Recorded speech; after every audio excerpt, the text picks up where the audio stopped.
কালো মেয়ে কৃষ্ণকলি মরছি পড়া গড়াতে ওই ভাঙা জানালাখানি, পাশের বাড়ির কালো মেয়ে নন্দরানী ওইখানেতে বসে থাকে একা। শুকনো নদীর ঘাটে যেন বিনা কাজে নৌকোখানি ঠেকা। বছর বছর করে ক্রমে বয়স উঠছে জমে, বর জোটে না, চিন্তিত তার মা। সমস্ত এই পরিবারের নিত্য মনস্তাপ। দীর্ঘশ্বাসের ঘূর্ণি হাওয়ায় আছে যেন ঘিরে দিবস রাত্রি কালো মেয়েটিরে। আচ্ছা, নন্দরানীরা কেন পাবে না বর? সমাজে কেন পাবে না সম্মান? শুধুমাত্র মেলানিন পিগমেন্টের আধিক্যে নন্দরানীদের শরীরের বাহ্যিক রঙের প্রকাশই কি তার প্রধান অন্তরায়? রং সাদা নাকি কালো এই বিবেচনা দিয়ে নারীর গুণ নির্ধারণের এই ব্যাধি তো শুধু আজকের নয়, বরং সমাজের গভীরে এর অবক্ষয়ী শিকড়ের উপস্থিতি দীর্ঘদিনের। এর সত্যতা প্রকাশ পায় দেশের নাম করা সমস্ত পত্রপত্রিকার পাত্রপাত্রী বিজ্ঞাপনে বা সামাজিক প্রেক্ষাপটে। সমাজে কালো মেয়েদের অস্তিত্বে বিশ্বাস নেই। কালোকে সে অগৌরবের, অসাফল্যের প্রতীক করে তুলেছে। মেধা, বুদ্ধি, সাহস, সাফল্য সব কিছুকে নামিয়ে নারীর সাফল্যের সুখের ঠিকানা নির্মাণ করে দিয়েছে ফর্সা রঙে। আর এই বর্ণবাদ ব্যাধিকে হাতিয়ার করে সাদা হওয়ার উপায়ে মিথ্যা প্রতিশ্রুতি দিয়ে বহুজাতিক সংস্থা নারীর বর্ণকে পণ্যে পরিণত করে মোটা মুনাফা ঘরে তুলছে। আর এই সমস্তই নিঃশব্দে ঘটে চলেছে আমাদের পূর্ণ সম্মতিতে। কিন্তু আমরা ভুলে যাই যে কালো মেয়ে প্রবল ঝড়ের মতো আছড়ে পড়ে প্রতিপক্ষের ঘরে। উড়ন্ত স্কার্ট ছিনিয়ে নেয় বিজয় উইলিয়ামস বোনেদের মতন। কৃষ্ণবর্ণ নারী কালো পাথরের মতো, যে আগুন জ্বালাতে জানে সে আগুন পায়, যে আলোর মন্ত্র জানে সে পায় আলো। সে তো রাতের মতন জানে ভোরের খবর, সে তো গুহার মতন ঝর্ণার জন্ম শঙ্খ বাজায়। সেই তো করালো বদনা দেবী শ্যামা, শিবের বক্ষে চরণ রাখা তার। সেই তো আশ্রয় রাত্রি, জীবন পথের ক্লান্ত পথিকে শান্তির ঠিকানা। অথচ আমরা শৈশব থেকে আমাদের শেখানো হয়েছে সাদা মানে ভালো, কালো মানে খারাপ। তার কাউন্টার শিক্ষাটা কিন্তু আমরা দিতে ব্যর্থ হচ্ছি। হয়তো কবি ঠিক এই জায়গায় দাঁড়িয়ে ছবি আঁকলেন সেই কালো রঙের মেয়েটি, যার কালো বেলো চুল, নয়নমণি কালো, তার গরু দুটিও কালো, কালো রঙের প্রেক্ষাপটে চোখ দুটি শুধু ভাস্বর। কি তার নাম জানা নেই, তবে সে কালো, তাতে কিছু যায় আসে না, সেটাই তার সৌন্দর্য। যেন কৃষ্ণ বর্ণের কলি। কবি আদর করে তার নাম দিয়েছেন কৃষ্ণকলি। কৃষ্ণকলি আমি তারে বলি, কালো তারে বলে গাইল। মেঘলা দিনে দেখেছিলে মাঠে, হো কালো মেয়ে, কালো হরিণ চোখ। ঘোমটা মাথায় ছিল না তার মোটে, মুক্ত বেণী পিঠের পরে লোটে। কালো তা সে যতই কালো হোক,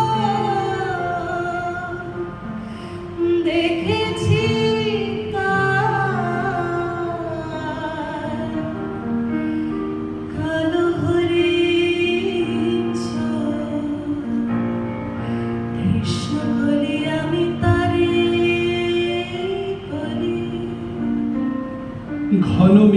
আধার হলো দেখে ডাকতে ছিল শ্যামল দুটি গায়ে।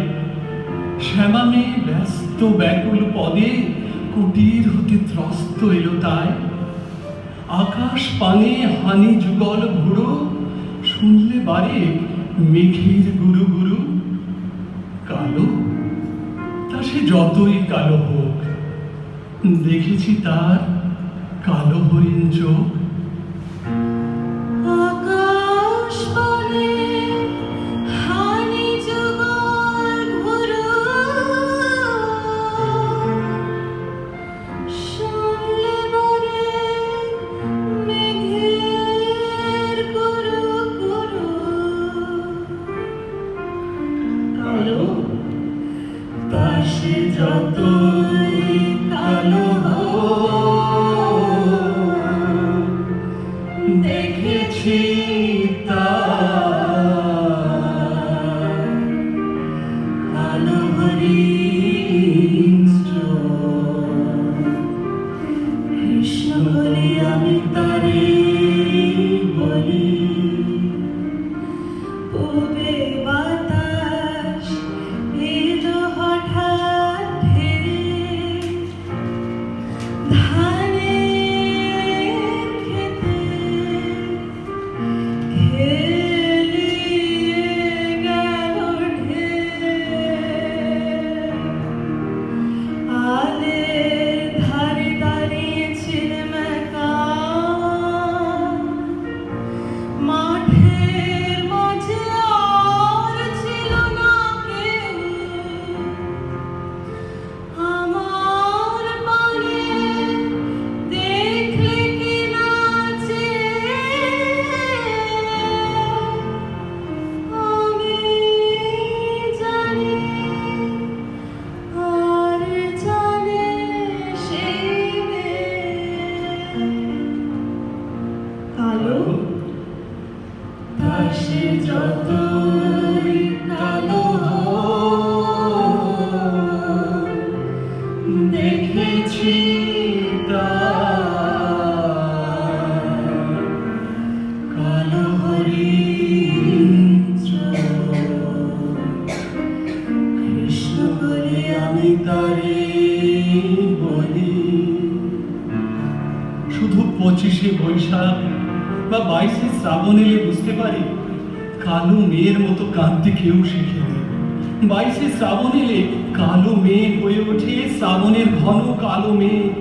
তার অঝোর অশ্রুর বৃষ্টিতে ভেজে যায় জীবন, নেমে আসে বৃষ্টি ধোয়া স্নিগ্ধ রূপলি রথ। আর রবীন্দ্রনাথকে নিয়ে উড়ে যায় এক আলো উদ্ভাসিত স্বর্গযান স্বর্ণজয়ের পথে। এমনি করে কালো কাজল মেঘ জ্যৈষ্ঠ মাসে আসে শানকনে, এমনি করে কালো কোমল ছায়া আষাঢ় মাসে নামে তমাল বনে। এমনি করে শ্রাবণ রজনীতে হঠাৎ খুশি ঘনিয়ে আসে চিতে।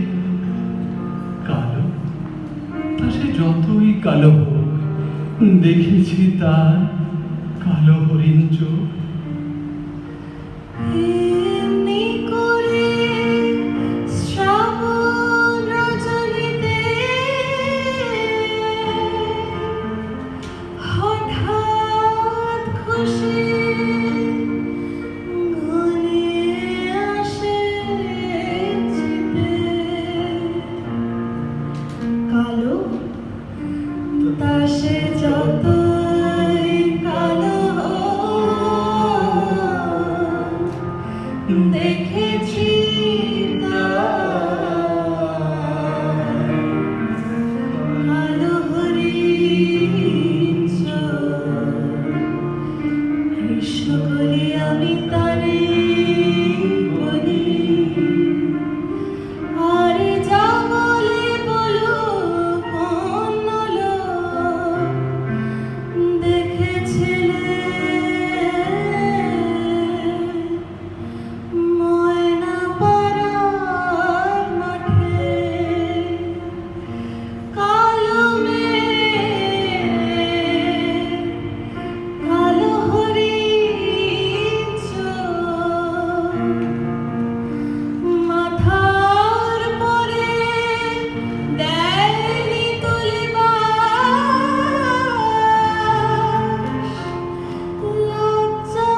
পাশে যত